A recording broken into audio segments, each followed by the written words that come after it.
विश्वास चलाएगा, प्रेम चलाएगा, सत्य चलाएगा, दया चलाएगी। व्यवहार में जब सहयोग होगा, सद्भावना होगी, एक दूसरे का भला सोचना चाहोगे, इसी का नाम धर्म है। ये सारी चीजें जो जीवन को बांधती हैं, चलाती हैं, जिनके बिना जीना मुश्किल होता है, जो इंसान को बांध के रखती है चीजें, जो प्राणी मात्र को जीने के लिए सहयोगी बनती हैं, उन चीजों को आपके ग्रंथों में लिखा है, इसका नाम धर्म है। और जैसे अपने लिए और अपने बच्चे के लिए आप हित चाहते, वैसे दूसरों के साथ व्यवहार करना शुरू कर दीजिए, इसका नाम धर्म है। आत्मन प्रतिकूलानि परिश्रामन समाचरेत, इसको बार बार का श्रूयताम धर्म सर्वस्वम श्रुत्वा च अवधार्यताम, सुनो धर्म का सार, सुन के धारण कर लेना। जैसा खुद के साथ चाह रहे हो बस वैसा व्यवहार दुनिया में करना शुरू कर दीजिए, बस इसी का नाम धर्म है। वेद स्मृति सदाचार, अनेक तरह के संदेश दिए गए और ये भी समझाया गया है कि ये है क्या चीज है। ध्रियते धार्यति अनेन, जिससे लोक का धारण किया जाता है। धरती धार्यति व लोकम, जो संसार को धारण करे उसका नाम धर्म है। ध्रियते लोक यात्रा निर्वाहार्थम, यह स धर्म, जिससे लोक यात्रा का निर्वाह हो सके, जिससे जीवन चलाने के लिए व्यक्ति की को आवश्यकता पड़ती है, जिस चीज की जिसके बिना काम चलेगा ही नहीं। कहते हैं ऐसे गुण को ही, विशेषता को ही धर्म कहा जाता है। और इसके लिए कहा गया है धर्मो विश्वस्य जगतः प्रतिष्ठा। पूरे तैत्तिरीय उपनिषद में कहा गया है कि यह है जो सारे जगत में स्थिर होकर बैठा हुआ, उसका नाम धर्म है, जिस पर सारा संसार टिका हुआ है। एक दूसरे के लिए त्याग, सैक्रिफाइस करते हैं, उससे उत्पन्न होता प्रेम, प्रेम के धागे में हम सब बंधे बैठे हुए हैं। और घर के अंदर दिखाई देता है, माँ कहती है मैं तो अपने बच्चों के लिए जिंदा हूँ, पिता कहता है मैं किसके लिए कमा रहा हूँ, इन्हीं के लिए तो। और बच्चे कहते हैं हमें अपना तो डर है नहीं, हमारे माँ बाप की चिंता है हमको, ये ठीक ठाक रहें। अब ये क्या चीज़ है जो एक दूसरे को बांधे हुए है? ये जो प्रेम है, इसी का नाम धर्म है। यही बांध रखा है इसी ने संसार को। और जब सत्य आता है, दया आती है, सौहार्द आता है, इस सब को आप कहते हैं, इसका नाम ही धर्म है। श्रुति स्मृति सदाचार स्वस्य च प्रियमात्मनः। वेद स्मृति में और सदाचार के व्यवहार में अपने को जो अच्छा लगता है वैसा व्यवहार दूसरों के साथ करने में जो भी आप चीजें निभाते हैं, कहते हैं ये सबको धर्म कहा गया है। और व्यक्तिगत धर्म भी बताए गए हैं। व्यक्तिगत धर्म में 10 चीजें हैं जिनमें 5 खुद के साथ व्यवहार करनी है और 5 संसार के साथ।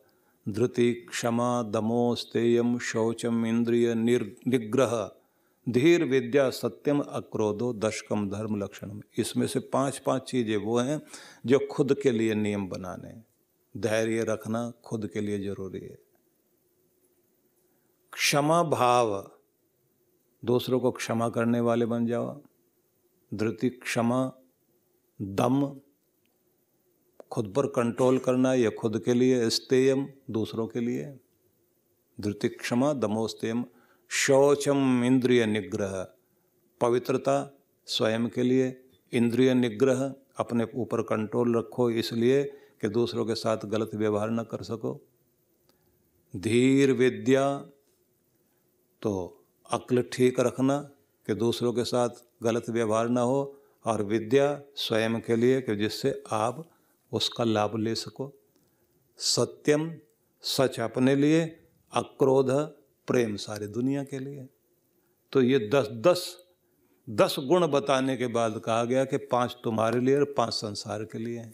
इनको मेल बैठा के चलो। इनका मेल बैठा कर चलोगे, क्योंकि व्यक्तिगत रूप में कैसे रहना, समाज के साथ कैसे रहना, इन सब को धर्म कहा गया। और साथ में कहा गया है कि इन सब का पालन करने वाला व्यक्ति जो है वो सच्चा धार्मिक व्यक्ति है। और ऐसे व्यक्ति से किसी को खतरा नहीं, बल्कि ऐसे लोग तो वो होते हैं जो दूसरों के जीवन के खतरे को भी कम करते हैं। और आपके इतने सारे ऋषि मुनि हुए हैं जिन्होंने आपके आचरण को, आपके व्यवहार को, आपके जीवन में धर्म आना चाहिए उसके लिए धर्म सूत्र लिखे। तो मानव धर्म शास्त्र जो है जिन्होंने दिया है वो तो मनु महाराज हुए हैं, लेकिन अगर देखें तो गौतम हुए हैं, बोधायन हुए हैं, शंख हुए हैं, लिखित हुए हैं, हिरण्यकेशी हुए हैं, आपस्तंभ हुए हैं, हारित हुए हैं, वैखानस हुए हैं, अत्रि ऋषि हुए हैं, उष्णा ऋषि हुए हैं। इन सब ने, कश्यप हैं, गार्ग्य हैं, च्यवन हैं, देवल हैं, बहुत सारे ऋषि मुनि, इनके सबके धर्म सूत्र मिलते हैं। इन सब ने आपको धर्म सूत्र दिए कि किस किस तरह का व्यवहार समाज में होना चाहिए। और जो सबसे बड़ी समस्या हुई ना हमारे देश में वो ये हुई है कि हमारे ग्रंथों के भाव की, अर्थ की, मंत्रों की, श्लोकों की गलत व्याख्या हुई। और गलत व्याख्या होने के कारण लोगों को ये समझ में आया कि ये तो कोई अच्छी चीज़ है नहीं। बहुत बड़ा हमारे साथ दुर्भाग्य रहा गलत व्याख्या से। सही बताने वाले हों, कुछ लोगों को थोड़ा पता लगा, हमारे देश के वेदों का पता लगा, हमारे शास्त्रों का पता लगा, उन्होंने जर्मनी में जा कर के उस पर काम किया और वहाँ बहुत सारी अच्छी चीज़ें हुई। अब व्याख्या कैसे होनी चाहिए किसी समय में मैं आपको बताऊंगा, तो आप बहुत आश्चर्यचकित हो जाएंगे। हमारे यहाँ जो पुराणों की कथाएं हैं वो कथाएं ऐसी कपोल कल्पित नहीं है, वो वैज्ञानिक चीजें हैं। लेकिन उनको समझने वाले अगर दिमाग लगाकर उस तरह से समझें तो वो चीजें कमाल कर जाएंगे। फिर मैं आपको वहीं लेकर आता हूं कि जिंदगी के लिए धर्म बहुत आवश्यक है। यह धर्म ही आपको ऊपर उठाता है और धर्म वाले व्यक्ति से दूसरे वाले को कोई खतरा नहीं है। जहां जीवन में धर्म के नाम पर अधर्म है, खतरा वहां है। जिस व्यक्ति को अंदर इतनी संवेदना हो जाए कि चोट लगे किसी को और आंख से आंसू आपके बहें, यहां से समझ लेना चाहिए कि ये जीवन में धर्म शुरू हो गया। और इस तरह के जो लोग होते हैं बड़े अद्भुत लोग होते हैं।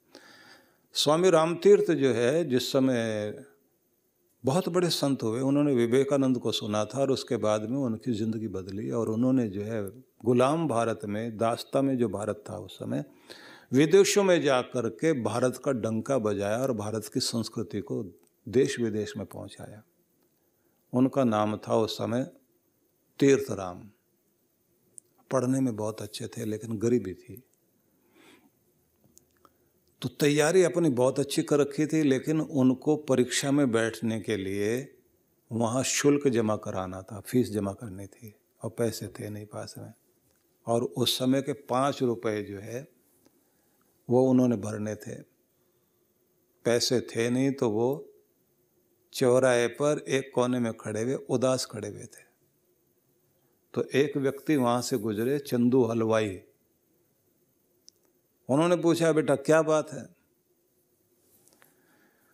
क्यों उदास हो रहे हो? बोले, जो पढ़ना चाहते हैं उन्हें कोई पढ़ाता नहीं और जो जिनको लोग पढ़ाने में लगे हैं वो पढ़ते नहीं। तो बोले, किसकी बात कर रहे हो? बोले, मैं तो ऐसी बात कर रहा हूँ। तुम क्यों उदास हो? मैं इसलिए उदास हूँ कि एग्जाम्स की तैयारी पूरी कर ली है, समय आ गया है और ये कहा गया फीस जमा करो तो एग्ज़ाम दे पाओगे। और मैंने जितने पैसे जो भी इकट्ठे करने थे वो सारे इकट्ठे कर लिए, 5 रुपए कम पड़ गए हैं, अब किससे मांगू?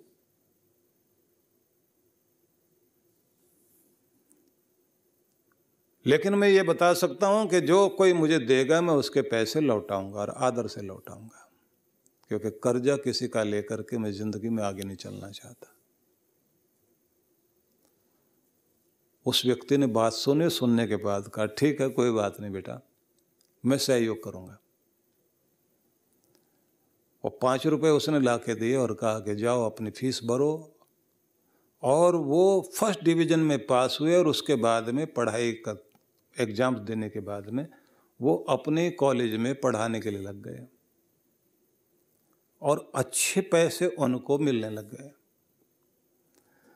और कमाल ये हो गया कि उन्होंने पहली तनख्वाह मिली तो मनी ऑर्डर कर दिया चंदू हलवाई को। उस समय मनी ऑर्डर चलते थे, आजकल तो मनी ऑर्डर का दूसरा रूप आ गया। अब तो मैसेज भी वैसे नहीं रह गए हैं, मतलब जो पहले संदेश चिट्ठियों से दिए जाते थे ना, चिट्ठियों का तरीका बदल गया, टेलीग्राम का तरीका बदल गया। पहले टेलीग्राम चलते थे, टेलीफोन भी ऐसे होते थे जिसमें आदमी जो है फ़ोन में इतनी ज़ोर से चीख चीख के बोल रहा होता था कि तीसरे मोहल्ले वाले भी सुन रहे होते थे कि फ़ोन का चल रहा है इनके यहाँ। और बात होती थी कि ट्रंक कॉल है। वो मज़े का संसार था उस समय। तो उन्होंने मनी ऑर्डर किया, मनी ऑर्डर किया तो 5 रुपये आ गए, उसके बाद में फिर 5 रुपये, फिर 5 रुपये, 35 रुपये ऐसे आ गए। एक दिन उन हलवाई के सामने से ये गुजर रहे थे, जा रहे थे तीर्थराम। तो हलवाई ने देखा, वहीं से आवाज़ दी, भैया सुनो सुनो इधर आओ, वो तुम्हारे 35 रुपये जमा हो गए मेरे पास में, मेरे खाते में लिखे हुए हैं। वो 5 लिए थे तुमने, वो 35 क्यों? 7 महीने हो गए लगातार देते जा रहे हो। तुम क्या भुलक्कड़ आदमी हो? मैं तो तुम्हें बहुत टैलेंटेड समझता था, इतने भुलक्कड़ हो गए हो। एक बार भेज दिए, 7 बार भेज चुके हो। 35 रुपये तुम्हारे जमा है मेरे पास में। बोले नहीं भुलक्कड़ नहीं हूँ, ज़्यादा ही याद करता हूँ। ज़्यादा कैसे याद करते हो? बोले जब भी वो घटना बार बार याद आती है तो मुझे लगता है कि आपका कर्जा कैसे चुकाऊं, क्योंकि पैसे देने से नहीं चुकता, वो दिल में बार बार आता है कि जिस आदमी ने मुझे आज इस लायक बना दिया उसके वो 5 रुपये थे। इस 5 रुपये ने मुझे आज यहाँ खड़ा किया है कि मैं आज इज्जत से कमा रहा हूँ और अपना चिंतन मनन करता हूँ। चंदू हलवाई ने वो पैसे वापस किए और अपने 5 रख लिए और गले लगा कर कहा बेटा तो जरूर दुनिया में कुछ बड़ा आदमी बनेगा, क्योंकि सिद्धांत में जीता, तेरी जिंदगी में धर्म है। और इतनी छोटी सी आयु में कोई एक धर्म, एक अच्छा सिद्धांत, एक अच्छा प्रिंसिपल लेकर तुम जी रहे हो। ऐसे लोग, मेरा अनुभव कहता है कि ऐसे लोग जीवन में कुछ बहुत बड़े लोग बना करते हैं। और बाद में वो तीर्थराम, स्वामी राम तीर्थ के नाम से प्रसिद्ध हुए। और जो उन्होंने किया, हम तो उनके भजन भी गाते हैं कभी कभी। तेरे कर्म से बेनियाज कौन सी शय मिली नहीं, झोली ही मेरी तंग है, तेरे यहाँ कमी नहीं। वो सब उनका गाया हुआ। कोई हाल मस्त, कोई माल मस्त, सब उन्हीं के हैं। अपने आनंद में आकर के गाते थे, वो बोलते थे। बहुत ऊंचे इंसान थे। लेकिन मैं आपको ये बताना चाहता हूँ कि जीवन में जब धर्म आ जाता है तो ये धर्म जो है आपको कितनी रक्षा करता है, कहाँ से कहाँ लेकर जाता है। लेकिन धर्म को समझे भी तो सही पहले। तो धर्म को समझना है तो कहा गया सत्यम धर्म, दमस धर्म, तपस धर्म, शौचम धर्म। सत्यम दमस तपस शौचम संतोषो हरि क्षमार्जवम। कहते हैं जहां सच्चाई है वहां धर्म है। सच्चाई, सत्य वह है जो स्वाभाविक रूप से आपकी जिंदगी में ठहरा हुआ है, जिसे याद करना नहीं पड़ता, याद ही रहता है। झूठ ही एक ऐसा है जिसे बार बार याद रखना पड़ता है, उसके बाद भी मुंह से सच ही निकल जाता है। सत्य ही वो चीज है जिसको आपका शरीर, आपके शरीर के सारे सेल्स, आपके सारे मसल्स वगैरह और आपकी वाइब्रेशन भी सत्य को ही स्वीकार करती है। नहीं तो आपके अंदर जो है खलबली मच जाती है। सत्य ही वो चीज है जो आपके हाव भाव से भी स्वाभाविक रूप से झलक रही होती है, और जो असत्य है उससे तो आंखों से भी पता लग जाता है, बॉडी लैंग्वेज से पता लग जाता है कि झूठ कह रहा है आदमी। तो इसको धर्म कहा है कि इसने आपको संभाला हुआ है। और कितना भी झूठा आदमी हो, सारा दिन झूठ बोल के नहीं जी सकता। अगर सारा दिन झूठ बोलेगा, अपने घर में भी झूठ बोलेगा, अपने बच्चों से भी झूठ बोलेगा, खुद से भी झूठ बोलेगा, जी सकेगा? 2 मिनट नहीं जी सकता। ये झूठ भी अगर चलता है तो सच के सारे चलता है। नकली चीजें बिकती हैं असली के कारण।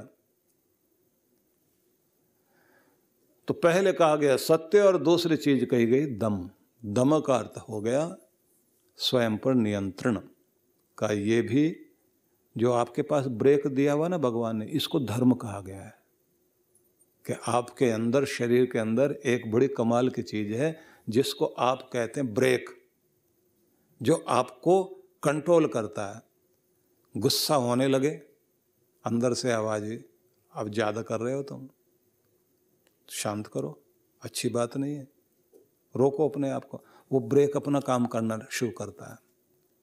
बोलते बोलते जो है बात विवाद में जा रही है तो अंदर ब्रेक काम करेगा और वो कहेगा कि भैया ज्यादा कह रहे हो, गलत हो जाएगा। लालच बढ़ गया, अंदर आवाज आती है, ब्रेक काम करता है उस समय कि ज्यादा लालच के चक्कर में बहुत कुछ खो बैठोगे, रोको अपने को। ये जब तक कहते हैं आपका ब्रेक काम कर रहा है तब तक आपकी जिंदगी में धर्म है। जिस दिन ये ब्रेक काम करना बंद कर देगा, धर्म गया आपकी जिंदगी से। ऐसे शब्द नहीं जोड़ रखे इन लोगों ने, सत्यम धर्म, दमः धर्म, तपस धर्म, ऐसे शब्द नहीं जोड़ रखे। इनका जीवन के साथ में बड़ा महत्व है कि तुम्हारा ब्रेक तुम्हारे अंदर काम करता है तो ये जब तक काम कर रहा है तब तक धर्म है आपके पास। जिस दिन ये काम करना बंद कर देता, अधर्म शुरू हो जाता है। तपस धर्म, बर्दाश्त करने की शक्ति। जब आप बर्दाश्त कर लेते हैं, रिश्ते बचा लेते हैं अपने। जिनके जीवन में जितनी ज्यादा बर्दाश्त है वो उतना ही अपने घर को ठीक ढंग से चला पाएगा, रिश्तों को संभाल पाएगा। और जिनको बर्दाश्त करना ही नहीं आता, ज्यादा देर तक टिकेंगे नहीं। जिंदगी में जब आप खुद को खुद समझाने लग जाते हैं, बस वहां से जिंदगी ठीक चलती है। इसी का नाम है तप, और इसी को कहा गया धर्म। वो कहते हैं ये धर्म संभाले बैठा है आपको, इसकी रक्षा करो, ये तुम्हारी रक्षा करेगा।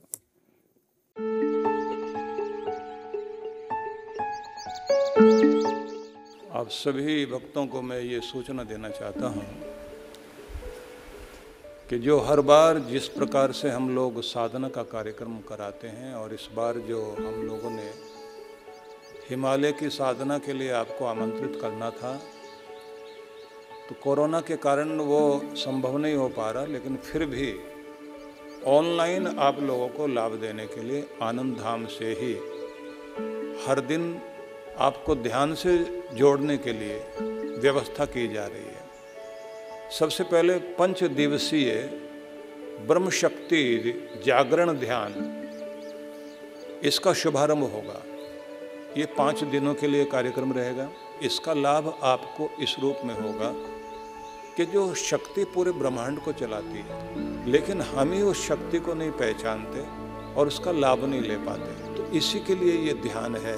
7 दिन के लिए 7 दिवसीय चक्र साधना का कार्यक्रम आयोजित किया जा रहा है। इसमें आप अपने अंदर जो ऊर्जा के 7 चक्र माने जाते हैं, इन चक्रों का जागरण करते हुए अपनी शक्ति को ऊपर उठा करके कुंडलिनी शक्ति को जागृत करते हुए परम शक्ति के साथ उसका मिलान किया जा सके और अपने अंदर अनेक अनेक प्रतिभाओं को जागृत किया जा सके। इसी में एक चीज हम और भी करेंगे जिसको कहते हैं ब्रह्म कवच साधना। एक दिन की ये साधना भी साथ साथ कराएंगे, जिससे आपके चारों ओर एक कवच बन सके भगवान का, आपका ओरा स्ट्रांग हो सके तो वो सारा लाभ आपको इन 7 दिनों में मिलेगा। यदि आप चांद्रायण तप करने के लिए तत्पर हैं तो फिर मेरा निवेदन ये है कि जो साधना के लिए विशेष रूप से हम लोग सबको बुलाते हैं, चांद्रायण साधना, यह 1 महीने की साधना होती है, लेकिन लघु चांद्रायण जो है इसे आप घर बैठे भी कर सकेंगे।